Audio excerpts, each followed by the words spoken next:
Isang umaga, habang nag-uuntahan o nagkukwentuhan itong mga magkakaibigan na sila Mang Santiago, biglang dumating itong si Adelita para magtanong, Mang Santiago, alam niyo ba yung papuntang emergency?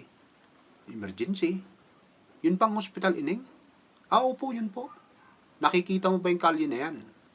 Kumanan ka dyan, tapos dire-diretsoin mo, dun sa dulo, may pila ng tricycle. Yun na po ba yung emergency? Hindi. Sumakay ka ngayon sa tricycle, dun sa dulo, sa may kanto ng Jollibee, bumaba ka doon. Doon na po yung emergency. Hindi. Sumakay ka ngayon ng bus. Pagsakay mo ng bus at tumampas sa tulay, may makikita ang poste ng Meralco. Pumara ka na. Doon na po yung emergency. Hindi, may makikita kang tao doon. Tapos doon ka magtanong.